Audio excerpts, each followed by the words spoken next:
저는 최근에 남편과 갈라선 여성입니다. 남편과는 친구 소개로 만나 사귀게 된 사이인데 처음부터 남편에게 호감이 있었던 건 아니에요. 그냥 전향 사람은 괜찮아 보이긴 했는데 이상하게 뭔가 확 끌리는 게 없었다랄까요? 하지만 남편은 저를 꽤나 마음에 들어 했고 그 후로 지속적인 구애에 저도 결국 마음을 열게 되었습니다. 사람 마음이라는 게 그냥 아는 사이에서 보던 남편과 막상 연인이 된 후에 남편 모습은 많이 달라 보이더라고요. 우리는 그걸 콩깍지라고 부르죠. 사실 따지고 보면 남편 개인으로만 봤을 때 크게 문제는 없습니다. 아니, 없어 보였습니다. 하지만 2년여의 연애 기간을 거친 후 이제 본격적으로 결혼을 생각하게 되니 꽤나 심각한 불안 요소가 있더군요. 그건 바로 남편의 가족, 그러니까 저한테는 시가족이 되겠네요. 저를 아는 거의 모든 지인들이 걱정할 만큼 저희 집과 시가 쪽은 기울기가 컸거든요. 하지만 먼저 언급했듯이 그놈의 콩깍지가 씌어도 단단히 씌어버려 사랑만으로 전부 이겨낼 수 있다고 착각을 했던 게 결정적인 실수였던 것 같아요. 뭐 기운다는 말에서 눈치채셨겠지만 돈 문제 말고 뭐 다른 게 있겠습니까? 그렇다고 저희 집이 엄청나게 부자거나 그런 건 아닙니다. 단지 그만큼 시가 쪽 형편이 많이 어렵다는 이야기죠. 저에 대해서 먼저 이야기를 해보자면 저와 남동생은 비교적 유복한 환경에서 자랐습니다. 공기업 간부를 지내신 친정아버지는 할아버지의 유산을 물려받으시곤 사업을 하고 계셨고 중학교 선생님으로 재직하신 친정어머니 역시 꾸준히 경제활동을 이어오셨거든요. 두 분은 자식 교육에서만큼은 누구보다 엄격하신 분들이었습니다. 하지만 꼭 학업적인 부분이 아니더라도 뭔가 배우고 도전하는 것에 대해서는 지원을 아끼지 않으시는 분들이죠. 저야 뭐 평범하게 대학교 졸업해서 아빠가 운영하시는 회사에서 일을 하는 길을 택했지만 제 남동생 같은 경우에는 조금 독특하다고 할 수 있어요. 처음엔 운동 쪽으로 꿈을 펼쳐보겠다며 국가대표를 목표로 도전을 하더니 몇 번의 부상으로 인해 그 꿈이 좌절되면서 현재는 대학원에서 경제학을 공부하고 있습니다. 그러면서도 틈틈이 격투기 선수가 되기 위해 운동도 병행하고 있는 상황이죠. 아무튼 저희 남매는 부모님의 전폭적인 지원 아래서 각자 하고 싶은 건 별다른 어려움 없이 하고 살았던 것 같아요. 하지만 이런 저희 집과는 반대로 남편의 경우 아버님께서 꽤 여러 가지 사업에 손을 대셨는데 이렇다 할 재미를 못 본 모양이더라고요. 오히려 새로운 사업을 시작할 때마다 점점 더 상황이 안 좋아졌답니다. 그러다 남편이 대학에 입학하고 얼마 되지 않았을 때 당시 살고 있던 집까지 경매로 넘어가네 만의 소리가 나올 만큼 큰 위기를 겪었다는데 겨우 파산 신고와 위장이혼까지 하면서 겨우 집은 지켰다네요. 그뿐만이 아니에요. 남편은 이남 일녀 중 막내거든요. 위로 누나 한 명, 형 한 명 이렇게 있는데 시누이는 저희가 결혼할 당시 막 이혼한 상황이었고 애들 둘을 키우고 있었어요. 이혼 사유는 남편이 말해주지 않아 잘 모르겠지만 애들 친권이랑 양육권을 가지고 온 걸 보면 신우 쪽에 귀책 사유가 있는 것 같지는 않습니다. 다만 이혼 이후로 애들 아빠 쪽에서 양육비고 뭐고 배째라는 식으로 나오다 보니 경제적으로 곤란한 처지인 것만은 분명하죠. 거기다 아주버님 같은 경우에는 아버님처럼 사업을 한답시고 이것저것 시도하다가 저희가 결혼할 그 무렵에는 결국 대형마트에서 배달일을 하고 있었습니다. 형님은 무슨 이유 때문인지는 몰라도 그냥 집에 있는 것 같더군요. 그래서 아주버님 혼자 버는 걸로 초등학생 한 명, 중학생 한 명, 이렇게 두 명의 자녀들을 키우고 있어요. 시부모님 역시 함께 사시기는 하지만 집 한 채 가진 거 말고는 따로 가진 재산은 없으시고요. 이런 남편 쪽 상황을 아는 모두가 한결같이 말하는 게 있었는데 그건 바로 양가 집안이 너무 기우는 결혼은 하지 않는 게 좋다는 거였죠. 하지만 그래도 저는 개의치 않았습니다. 물론 제가 잘했다는 건 아니에요. 하지만 남편이 먼저 말하기를 자기는 결혼하면 독립적인 가정이라고 생각한다며 자기 가족들이 어떻게 살 건 우리 가정에만 집중할 거라고 약속을 하더라고요.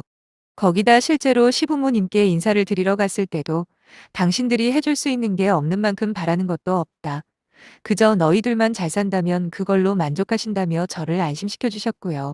물론 친정부모님, 그중에서도 특히 아빠는 적극적으로 제 결혼을 반대하고 나서셨습니다. 사위감인 남편은 마음에 들지만 나머지 가족들 중에 누구 하나 번듯하게 자리 잡고 사는 사람이 없는 게 걱정이라고 하시면서요. 엄마 역시 아빠 말에 동감하신다면서 한동안 저에게 다시 한번 생각해 보는 게 어떻냐 자주 말씀을 하셨거든요. 그렇지만 결국 엄마가 먼저 제 편이 되어 주셨고 저를 도와 아빠를 설득해 주셨습니다. 반대를 할 거면 끝까지 하라고 강하게 말씀하시면서 그게 아니라면 이제 그만 인정해 주시라고 안 그러면 애들 가슴에 한만 생긴다 하며 아빠의 마음을 돌려주셨네요.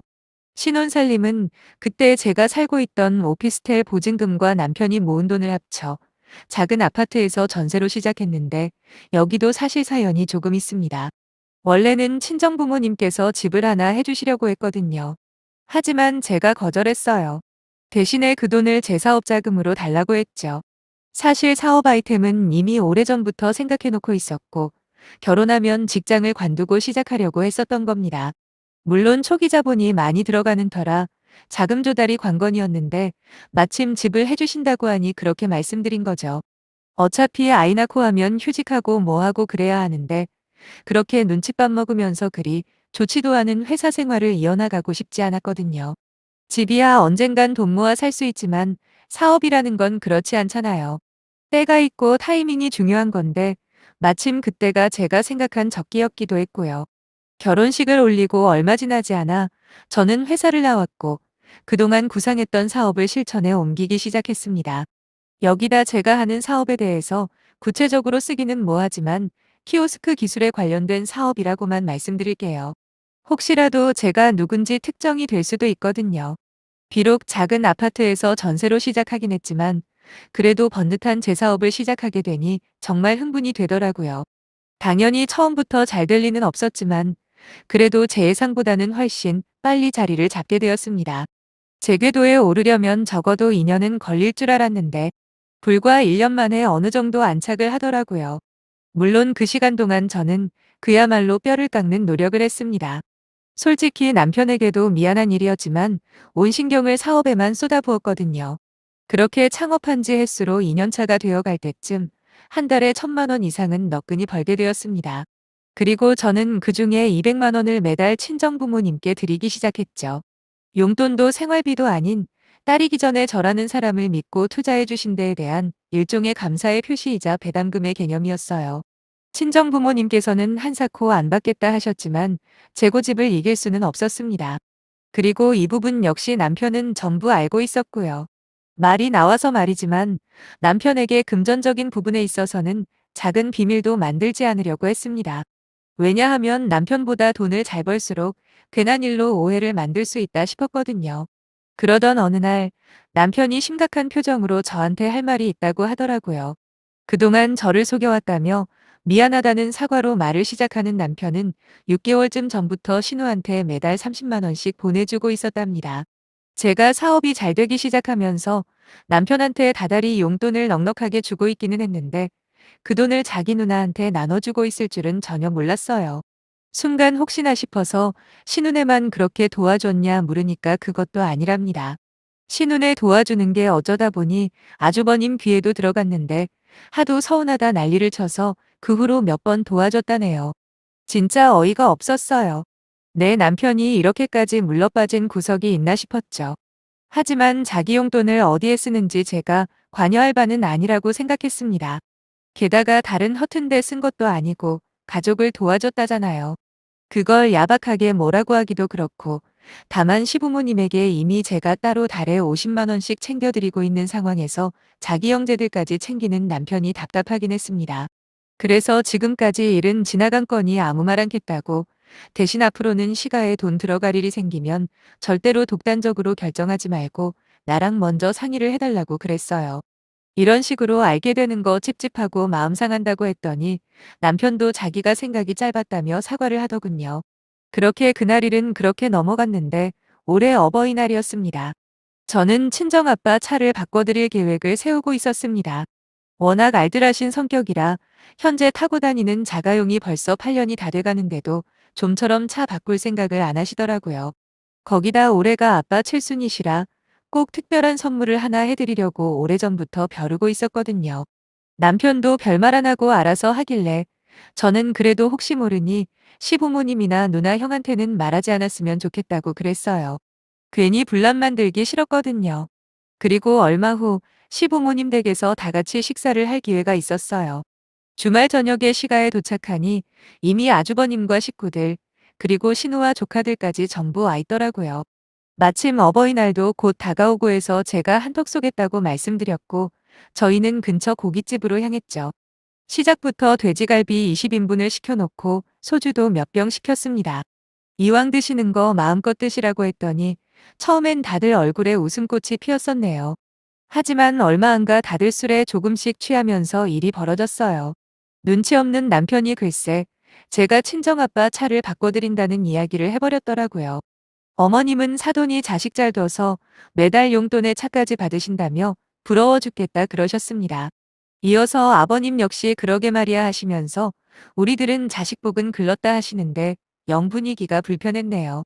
하지만 술 한잔 드시고 그러실 수도 있다 생각하고 넘겼는데 갑자기 옆에서 시누이가 한마디 보태는 거예요. 시부모도 부모라는데 자기가 되려 서운하다고요. 똑같이는 안 해줘도 어느 정도 흉내는 내줘야 하는 거 아니냐입니다. 그러면서 자기 부모님은 간신히 기어가는 똥차 하나 있는데 사돈 어르신 차 바꿔드릴 생각할 때 시부모 생각은 안 났냐면서 은근히 비아냥대는 거예요. 물론 생각이 안 난 건 아닙니다. 하지만 이미 넘칠 만큼 금전적으로 지원을 하고 있다 느껴져서 참은 거죠. 당장이라도 너나 잘하라고 한마디 쏘아 붙이고 싶은 거 겨우 억누르며 별말 없이 넘어갔습니다. 시조카들도 있는 자리에서 괜히 돈 가지고 어른들끼리 이러쿵저러쿵 말하는 모습 보이기가 너무 싫어서요. 근데 제가 돈 많이 버는 게 잘못은 아니잖아요? 그날 고깃집에서 식사비만 거진 60만 원이 넘게 나왔어요. 물론 제가 자발적으로 사드린 거긴 하지만 어떻게 그 자리에서 시부모님 차 뽑아주라는 말을 그런 식으로 기분 나쁘게 할 수가 있는지 이해가 안 되더군요. 근데 사람 마음이라는 게 집에 돌아와서 남편이 대신 사과한다며 풀죽은 목소리로 말하는 모습을 보고 있자니 그놈의 돈이 뭐길래 내 남편 기를 죽이나 싶은 생각이 들었어요. 내가 너무했나 싶기도 하고 남편이 제 눈치를 보는 게 여간 안쓰러운 게 아니었습니다. 그래서 며칠 동안 혼자 고민을 하다가 신우와 아주버님한테 따로 만나자고 했어요. 말 나온 김에 시부모님 차 한 대 뽑아드리자고요. 물론 완전히 새 차는 무리고 키로수 적고 연식도 괜찮은 중고차로 사드리면 어떠냐고 말을 했더니 처음에는 좋은 생각이라고 하는 겁니다. 저는 2천만 원 전후로 견적을 잡고 있다고 말하면서 아무래도 제가 먼저 말을 꺼냈으니 반을 대겠다고 했습니다. 그러니 나머지 반은 아주버님과 신우 두 분이서 해결하시라 했죠. 대충 계산해도 한 사람당 500만 원도 안 들어가는 건데 설마 거절할 줄은 몰랐어요. 아주버님이나 신우는 아주 손사래를 치면서 자기들은 그럴 여유가 없답니다. 제가 그럼 일단은 제 돈으로 구입을 할 테니 조금씩 형편이 되는 대로 달라고 그랬더니 그것도 글쎄 싫답니다. 한마디로 자기들은 돈 한 푼 안 보태고 제 돈으로 온전히 사들이라는 결론인 거예요. 저는 순간 마음이 너무 상하더라고요. 아니 내가 이 집안 지갑 노릇하는 것도 어느 정도지. 자기 부모님 안 바꿔준다고 그렇게 서운하다 하더니 막상 돈 좀 보태라니까 앓는 소리만 하는 모습이 진짜 황당했습니다. 저는 그럼 됐다고 다음에 형편 나아지면 그때 돈 모아서 사드리자 그랬어요. 갑자기 신우랑 아주버님 둘 다 화를 내면서 지금 윗사람들 불러다가 장난치는 것도 아니고 돈도 많이 번다면서 꼭 돈을 받아야겠냐 버럭하는 게 아니겠어요? 진짜 어쩜 사람들이 이리도 염치가 없는지 한심 그 자체였네요. 저도 지지 않고 받아쳤습니다. 나는 며느리고 두 분은 자식 아니냐고. 근데 왜 며느리한테만 효도하기를 원하냐. 나 혼자 사드릴 수도 있는 금액이지만 두 분 하는 꼴이 얄미워서 그렇게는 절대 못하겠다 말하고 그냥 나와버렸어요. 솔직히 여기서 일이 더 커지지만 않았다면 제가 이혼까지는 생각 안 했을 거예요. 그냥 아주버님이랑 신우가 아주 정신머리가 없고 뻔뻔한 인간들이구나. 뭐 그렇게 욕이나 몇 번 하고 말았을 겁니다. 그런데 그날 저녁에 낮에 있었던 일을 남편이 듣고는 아주 화가 난 상태로 퇴근을 하더라고요. 한 번 말을 뱉었으면 그래도 어떻게든지 사드려야 하는 거 아니냐고 거기다 자기 누나랑 형을 거지 취급한 게 맞냐면서 아주 난리를 치는 거예요. 아니 상의하고 말 것도 없다고 내가 차값의 반을 낸다 해도 싫다. 그러면 빌려주는 형식으로 하자 해도 싫다고 그러는데 무슨 상의가 필요하냐 그랬죠. 그리고 거지 취급 역시 한 적 없다고 딱 부러지게 말을 했습니다. 하지만 이미 남편은 이성을 잃을 만큼 분노하고 있었어요. 논리도 없고 이유도 마땅치 않고 오로지 저보고 자기 가족을 너무 무시한답니다. 결혼 전에 대화 잘 통하고 내 말에 귀 기울여주던 남자는 어디로 간 건지, 돈 때문에 이렇게나 찌질하고 못난 사람이 되어버린 건가 서글퍼지기까지 했다니까요. 저는 더 이상 말싸움하기도 지쳐서 그만하자고 했습니다. 나중에 감정이 가라앉으면 그때 다시 이야기하자고요. 하지만 남편은 침까지 튀면서 당장 사과부터 하라는 거예요. 아니, 내가 무슨 잘못을 했어야 사과를 하지 안 그래요? 그때부터는 저도 같이 소리를 지르며 싸움이 걷잡을 수 없이 커져만 갔고, 결국 화를 이기지 못한 남편이 거실에 있던 선풍기를 들어서는 바닥에 내동댕이를 치는 겁니다. 그러면서 저를 힘으로라도 제 앞에서 사과를 받겠다는데 순간 너무 무서웠습니다. 핸드폰이고 뭐고 겨우 신발장에 걸려있는 차키만 들고 냅다 도망쳐 나왔어요. 그 길로 차 끌고 친정으로 향했습니다.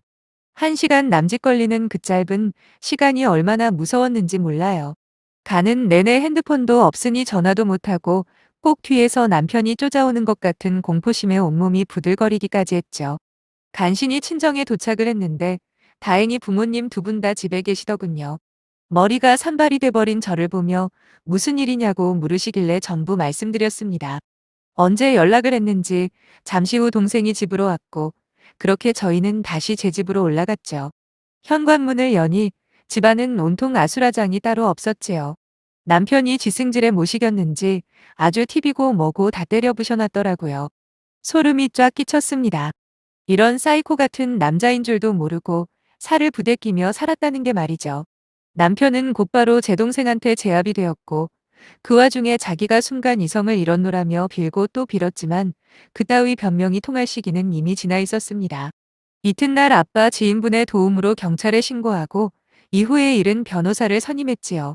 기물파손과 협박, 그 외에도 여러 가지 죄명으로 남편을 고소했거든요. 당연히 이혼 소송은 물론이고요. 남편은 그동안 같이 살았던 정을 생각해서라도 한 번만 용서해달라고 빌더군요. 남편뿐 아니라 시부모님은 물론이고 신우랑 아주버님까지 다들 돌아가서면서 전화와 문자를 해대는데 그냥 핸드폰 번호 바꿔버렸어요. 그리고 남편에게는 합의도 선처도 없다 했고요. 사실 그냥 합의해주고 이혼만 해버릴까 생각도 하긴 했지만 지금까지 이해해주고 봐주기만 했더니 저를 너무 만만하게 보는 게 너무 짜증이 나더라고요. 그래서 더 이상은 남편 뜻대로 절대 안 해줄 생각입니다. 돈은 필요 없지만 위자료든 합의금이든 싹 다 털어낼 거예요. 좋은 마음으로 배려해줬더니 결국 돌아오는 게 이런 건가 싶어 씁쓸하네요. 역시 주위에서 뜯어말리는 결혼은 두 번, 세 번 생각해보는 게 맞나 봐요. 비록 늦은 후회지만 지금이라도 훌을 털고 새 출발하고 싶은 마음뿐입니다. 많이 응원해주세요. 감사합니다.